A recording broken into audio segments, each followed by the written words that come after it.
I'm Corbett Wall with DV Auction, here with your feeder flash for Monday, August the 21st, brought to you in part by Macrocin by Bimeda.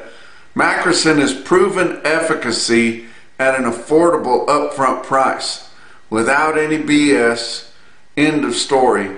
For more information, go to macrocin.com. Also, Joplin Regional Stockyards. If you're a small producer, especially if you're in the four-state area there or working down into the southeast and you're getting tired of getting outsold all the time by bigger producers that maybe don't have better cattle than you do, you might want to consider joining in the commingled program there at Joplin. All you got to do is bring your cattle in on Sunday afternoon for the Monday feeder cattle auction, and it doesn't cost any more to put them in the commingled sale. And your cattle will be commingled with other small producers, like kinds, and those cattle won't sell last or first. They'll sell at the high time, right about 11 o'clock in the morning. That's exactly when you want to sell, and they'll sell in big bunches, guys. They run all those cattle through and they give them a shot, a virus shot there, and the buyer pays for that and more than willing to do that. But the commingled program at Joplin Regional Stockyards works very, very well. And for you small producers that want to sell up there where those loads and bigger sell, you might want to consider doing that. Fewer cattle being fed. And that's for sure. We finally saw it on this last Friday's Cattle on Feed report for this month, and we've been so frustrated with these cattle on feed reports here for the last several months because we know there's a lot fewer cattle out there. We just want to see it show up in print. A lot of the things that we're seeing, of course, are really tight numbers. It was a cycle deal, so it's time for that, but also just extreme drought in some high production areas exacerbated that. I think it's going to make it last, or the good times last a little bit longer.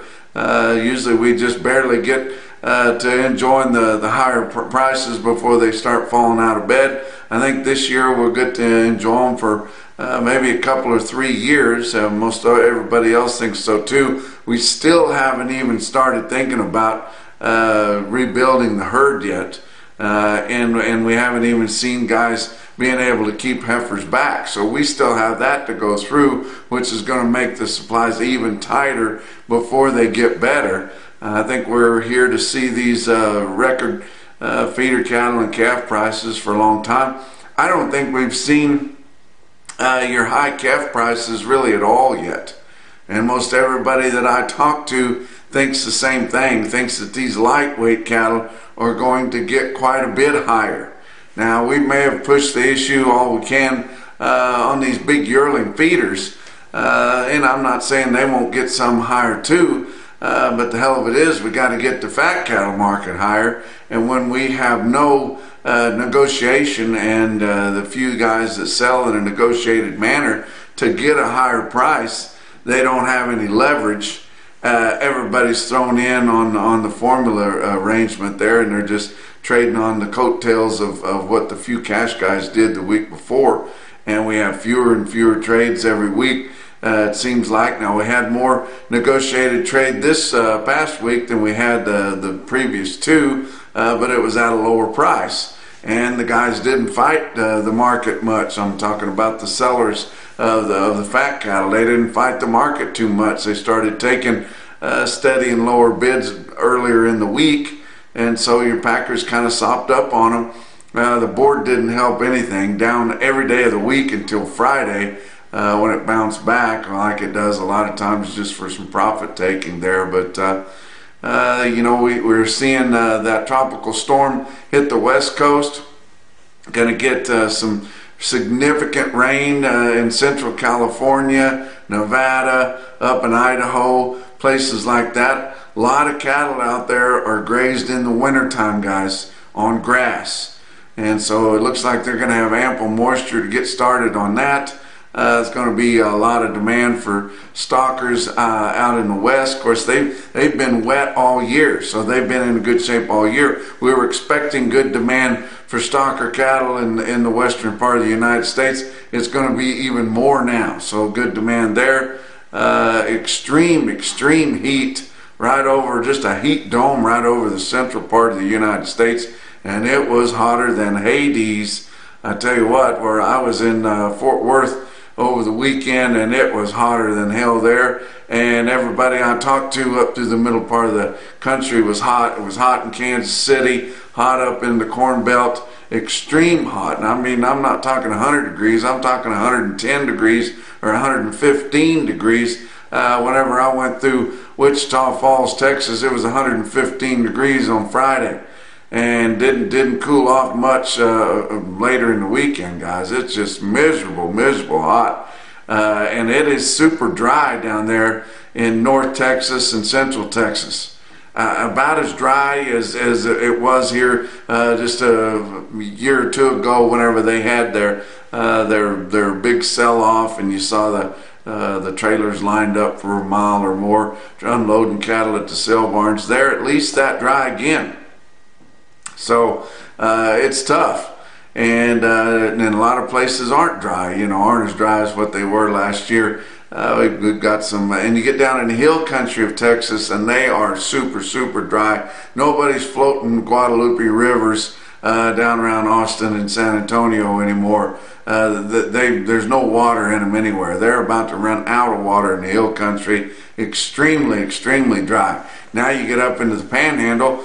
We've had kind of a wet year, but we haven't had a lot of moisture in the last few weeks, so of course it's getting dry again, but we're used to it, and we don't complain about it near as much as those other outfits do. But we've had some late moisture come up into Kansas, where they were so desperately dry earlier in the summer.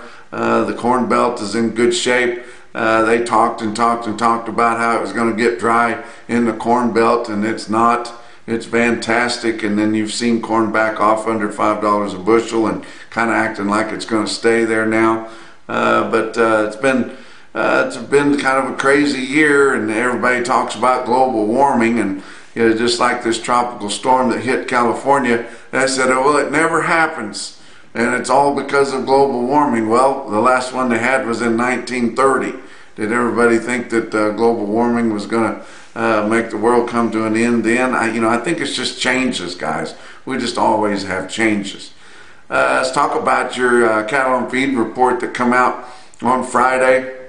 Your on feed numbers as of August the 1st come out to be 97.7. It wasn't 98, what you saw reported. If you run the numbers, it was only 97.7 compared to the average of the analyst guess, which was 98.4. That sounds a whole lot more bullish than 98 compared to 98.4, but it was 97.7, and in fact all three of those percentages ended up being rounded up, so they're all lighter than what we thought, which included marketings, which is kind of bearish. But this is going to be a bullish report. I would expect the board to react in a positive way, especially your deferred months. We'll see if it does or not. It doesn't always do what it's supposed to, but this is some hard evidence how tight numbers are going to continue to be. And like I've been telling you, our market ready and our feedlot numbers are going to be tighter in 2024 than they were in 2023. So market's going to stay good. But the on-feed numbers were bullish. Placements, big time bullish. Placements come in, and I told you that the average of the analyst guess was 94.5, and I thought that was pretty aggressive, being that much lighter, but it come in significantly lighter than that. Not at 92, what you saw reported. It was 91.7. So 91.7 compared to the average of the analyst guess, which was 94.5. That is very bullish. Only 1.62 million cattle placed on feed in July there. All three of these percentages are lower than the last 5-year average. So very, very low, very, very tight numbers, and including marketings are tight because you know that the Packers have backed up Slaughter significantly because they're bristling up to these higher prices, and then they're not making as much money as they gotten spoiled making there during the pandemic and all that. But marketings in July only 94.6, but the average of the analyst guess was 94.8. So it's a bullish report. Whether your commodity traders show that on the board on Monday, I would expect that they probably would. I think it'll reinvigorate your feeder cattle buyers a little bit, and I think your Monday sales should be pretty good. But I would expect the board to be some higher at some point on Monday, and especially when you get to looking at some of the details that are hidden in the report, your placements by state. We're seeing more cattle being placed out west. Of course, they've got additional slaughter out there than what they had here over the last several years. But Idaho increased their placement numbers up 6% in July. Washington up 10%. And then placements in Colorado were down 26%. Wow. We don't see any negotiated trade in Colorado anymore. And your placements were down 26% in July. Iowa down 12%, pretty significant there too. But every weight group of placements was lower, which you expect that when it was only 91.7, but they were all lower except for cattle weighing over 1,000 pounds. And you would figure that with feed costs high and more forage available out there, and then you saw your backgrounders keeping the cattle out there longer than what they typically would, and getting them heavier than what they typically would. But if you're looking for some for stocker cattle, if you've got some fall grazing, you might want to think about calling my old buddy Ellison Carter. I always give you guys the high prices, and I give you the cattle you could order from a shipper in north central Texas there to kind of offset that. You know, what's some cattle that I could buy kind of worth the money. You get them home, you keep them alive, you put an LRP on them, and you're guaranteed pretty good profit there. But you're going to have to put your big boy pants on and straighten those cattle up. That's just the way that works. Whenever you order cattle that are going to be commingled and shipped, you know, you're going to have to watch them. But Ellison told me that it has been so dry down there, and like I was telling you, that the cattle that are coming into sales, they've got more tail and more condition than they typically have this time of year. They're not soft, fat ballers. The calves have kind of had to get by on their own because it's been so dry, and just you know, hard to find any good grazing around there. The cows were not milking too good. The calves are just kind of toughened up a little bit, which is good for you if you're ordering some, but especially if you've got some grass traps where you could turn some cattle out and let them kind of graze and then feed them on the grass and watch them come to the feed, where you can see which ones are coming up and which ones aren't, and then the ones that aren't, if you can get your hands on them fairly easy, you know, you've got a good operation to straighten some calves up, and it won't take you too long to get those on the straight and narrow, and then you've really got something, because this market's going to stay good, guys. But Ellison Carter give me the price on what he shipped on Sunday afternoon. Steers and bulls, he had a load weighed 300 pounds, and these are delivered prices. Most of these are delivered to the Texas Panhandle or western Kansas, western Oklahoma, right in there, but these are delivered prices. 300 pounders at $286.65. That's a lot cheaper than the $4 and something that you hear some places. How about a load weighed 360 at $276.25 delivered? 385 pounders at $264. 425 pounders at $260.65. Some plainer calves weighed 460, steers and bulls at $241.15. Now here's some that are all black and all steers, if you guys are particular as to quality. 490 pound average calves, load of them at $265.55 delivered. 520 pounders just just good quality. Might be colored up a little bit, but be solid colored. 520 pounders at 246.80, and then another load of black, all steers, weighed 570 on the average at 256.20. How about the heifers? You can order a load of heifers weighed 275 for 261.15 delivered. 305 pounders at 249.70. 360 pounders at 248.75. 420 pounders at 237.60. 525 pounders at 222.95. And a load of bigger heifers to be yearlings, 645 pounders at 219.80. If you're interested in that, go to EllisonCarterCattle.com. You can get the contact information, give them a call there, and see what might work for you. How about your board for last week? August live cattle futures. Monday was down 62, Tuesday down 65, Wednesday down 32, Thursday down 72. You're seeing a trend then. Then Friday, a little profit taking, up 47 with August live cattle futures ending the week at 178.52. That was down $1.85 for the week. October was down $2.50 for the week at 178.82. August feeder cattle, Monday was down $1.52, Tuesday was down 35, Wednesday was down 50, Thursday down $1.10. Then Friday it came back $1.30, and August feeder cattle were down $2.18 for the week at 245.57. September lost nearly $3, $2.93 at 248.52. December new crop corn ended the week at 493. That was up 5 3/4 cents for the week. November new crop beans 13.53 1/4. They gained 45 3/4 cents with all that heat that was coming through there. But Kansas City September hard red winter wheat there lost 2 1/4 cents a bushel at 7.53 1/2 at the end of the week there. Talk about your fat cattle trade.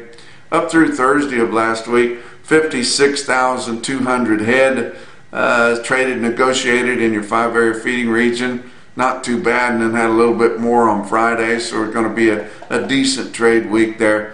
But live sales in the 5-area range from 177 to 189. That was steady to $1 lower. Your weighted average on live steers at the end of Thursday there. This doesn't include Friday, so it's not your weekly weighted average. I'll give that to you on our next visit. But 185.14 in the 5-area on the average there, weighted average. That was down 74 cents from the end of last week's trading or prior week's trading. Dress sales ranged from 290 to 297, $2 to $3 lower, and that's where we lost most of the ground, was in the northern plains. Your dressed steer weighted average was 294.12 through Thursday, losing $1.48 compared to the end of the previous week. Southern Plains just lost $1 with most of their sales at 179, but the dress losses were fairly significant there in the northern plains. On Friday, Iowa sold 400 head up through 2 o'clock there, and 27,000 for the week. Pretty good movement for them. Where they keep finding those cattle, I don't know. 186 to 187 live and 294 dressed. Nebraska, 1,000 head sold on Friday, almost 19,000 for the week. Live sales from 184 to 185 and dressed at 295. Kansas, 200 head on Friday, 8,400 for the week, which was light. They may have sold some more late Friday. The only price we saw on Friday was 182. Now that would be on some better cattle going either to a northern packer or to a regional. But most of the cattle bring 179 in the southern plains last week. And I keep telling you, we're going to see that southwest Kansas break off and join Texas at the lower price because they're coming down into northern Kansas and buying those best cattle just a little bit back of the northern plains. But Texas sold 1,200 on Friday, 4,700 for the week. And the only price we saw on Friday was the Packer Playbook. They bought a bunch of cattle off one guy who had mixed bag cattle there, mixed quality cattle. They give 178 for him, $1 back.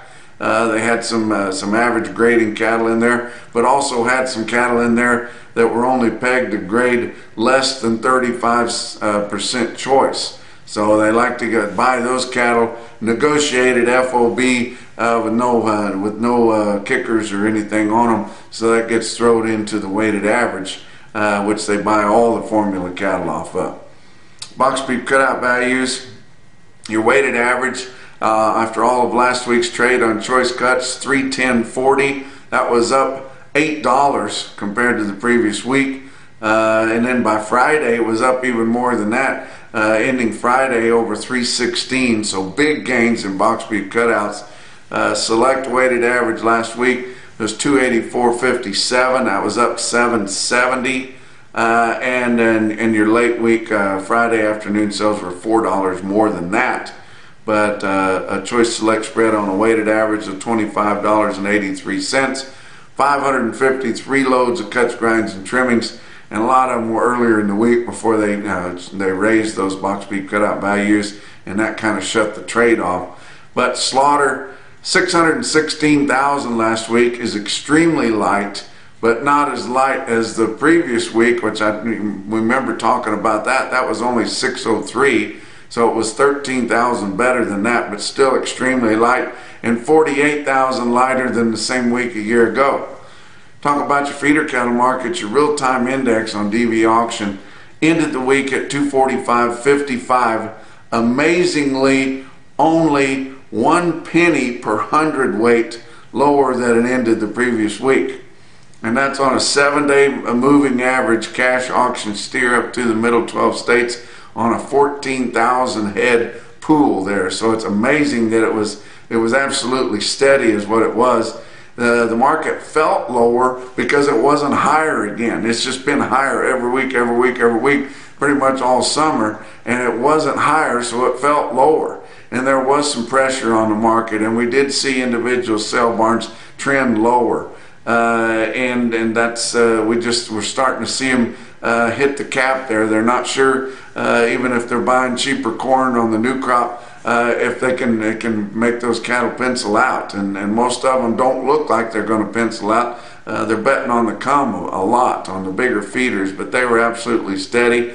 Calves higher again, steady to $3 higher. A little bit of pressure on them too with the heat in some areas there, but still calves selling higher, and I think we've got a lot of ground to go on these calf prices, guys. But I'll give you some individual quotes around.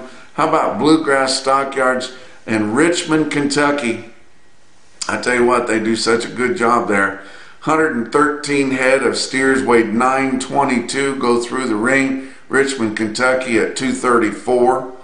About Fort Pierre Livestock Auction, Fort Pierre, South Dakota. They sell 68 steers, weigh 761 at 264. But the most impressive quote that I saw anywhere late last week or over the weekend in your Macrison No BS top quote for the day was out of Lexington Livestock Market in Lexington, Nebraska. Long string multi-loads of big steers will average 1,007 pounds at $235.50. And that's your feeder flash for Monday.